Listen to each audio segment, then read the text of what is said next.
उर्मिला के पास अब कोई रास्ता नहीं बचता। अपने ही बिछाए जाल में फंसकर उन्हें बेटों के सामने वो कड़वा तीखा काढ़ा घूट घूट करके पीना पड़ता है। हर घूट के साथ उनका चेहरा लाल हो रहा है, आंखों से पानी आ रहा है। हे भगवान, मैंने सोचा था इन दोनों की वाट लगाऊंगी, पर ये दोनों तो मुझसे भी 10 कदम आगे की चुड़ैल निकली। असली नागिन तो ये बहुएं हैं।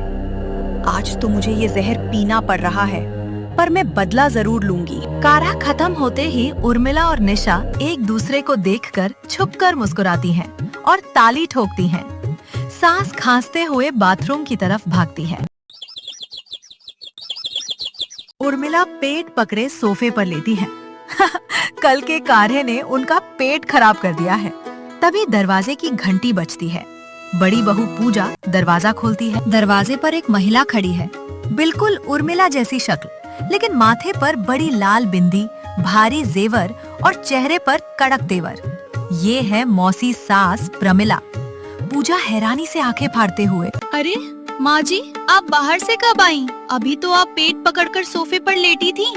मैं तुम्हारी माँ जी नहीं, उनकी जुड़वा बहन प्रमिला हूँ, तुम्हारी मौसी सास। हटो रास्ते से, मुझे मेरी बहन के पास जाने दो। प्रमिला ठुमकते हुए अंदर आती है। उर्मिला अपनी बहन को देखकर ऐसे रोने लगती है जैसे सदियों बाद बिछड़ी बहनें कुंभ के मेले में मिल रही हों। प्रमिला, तू आ गई मेरी बहन।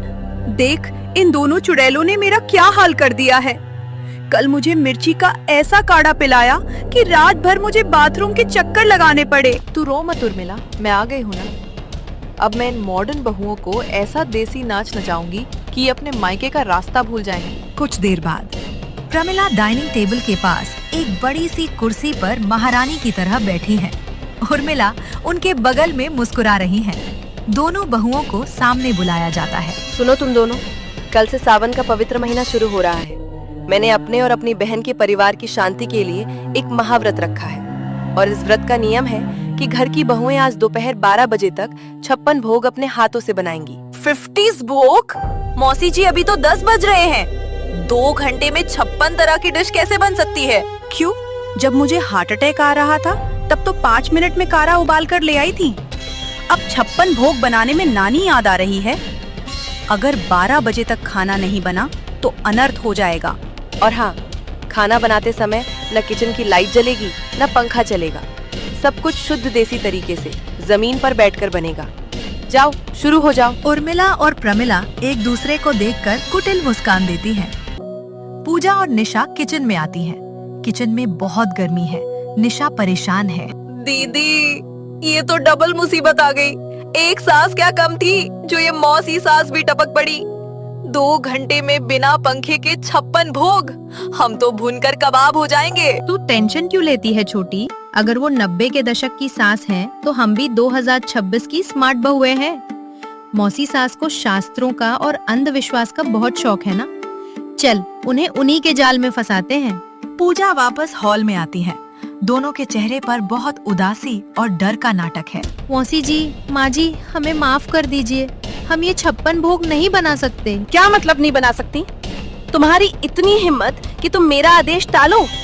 अरे नहीं मौसी जी, हम तो खुशी खुशी बना देते, लेकिन हमने अभी अभी अपने खानदानी पंडित जी को फोन किया था व्रत का मुहूर्त पूछने के लिए। उन्होंने एक ऐसी बात बताई कि हमारे तो होश ही उड़ गए। क्या कहा पंडित जी ने? पंडित जी ने कहा कि जो कोई भी ये महाव्रत रखता है, उसका 56 भोग उसे खुद अपने हाथों से बनाना पड़ता है। अगर घर की बहुओं ने ये खाना बनाया तो व्रत का सारा पुण्य बहुओं के मायके चला जाएगा और व्रत रखने वाले को 7 साल का दुर्भाग्य लग जाएगा। ये सुनते ही उर्मिला और प्रमिला के पैरों तले जमीन खिसक जाती है।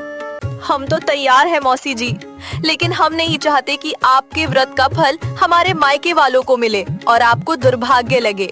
इसलिए पंडित जी ने कहा है कि दोनों जुड़वा बहनों को ही बिना पंखे के जमीन पर बैठकर ये 56 भोग बनाना होगा, तभी आपके घर में शांति आएगी। उर्मिला और प्रमिला जमीन पर बैठी हैं। पसीने से दोनों का बुरा हाल है। एक के हाथ में बेलन है और दूसरी सब्जी काट रही है। दोनों बुरी तरह हांफ रही हैं। अरे प्रमिला, तूने ये कौन सा महाव्रत का नाटक शुरू कर दिया? मेरी कमर टूट गई रे। इससे अच्छा तो कल का वो मिर्ची वाला काढ़ा ही था। तू चुप कर उर्मिला, मुझे क्या पता था कि ये दोनों चुड़ैले पंडित जी से पूछ लेंगी। अब अगर खाना नहीं बनाया तो सच में दुर्भाग्य लग जाएगा। किचन के बाहर से पूजा और निशा झांक रही हैं। दोनों के हाथों में ठंडी कोल्ड ड्रिंक के ग्लास है। दोनों एक दूसरे से ग्लास टकराकर मुस्कुराती हैं और मौसी सास के घमंड को टूटता हुआ देखती हैं। तो देखा दोस्तों, मौसी सास आई तो थी बहुओं की क्लास लगाने, लेकिन हमारी निराली बहुओं ने तो दोनों सासों को किचन में पसीना बहाने पर मजबूर कर दिया। इसे कहते हैं नहले पे दहला। लेकिन कहानी अभी खत्म नहीं हुई है। भोग के इस ड्रामे के बाद मौसी सास इतनी आसानी से अपनी हार नहीं मानने वाली है। अब आप मुझे कमेंट करके बताइए, क्या अगले एपिसोड में मौसी सास कोई ऐसा खतरनाक प्लान लेकर आएंगी जिसमें पूजा और निशा सच में फंस जाएंगी, या फिर बहुएं मौसी सास को हमेशा के लिए उनके घर वापस भेज देंगी? आपको क्या लगता है? कमेंट सेक्शन में अपनी राय जरूर लिखें। अगर आज के एपिसोड में मजा आया हो तो वीडियो को लाइक करें, शेयर करें और चैनल को सब्सक्राइब करना बिल्कुल ना भूलें। मिलते हैं एपिसोड 7 के नए धमाकेदार ड्रामे के साथ।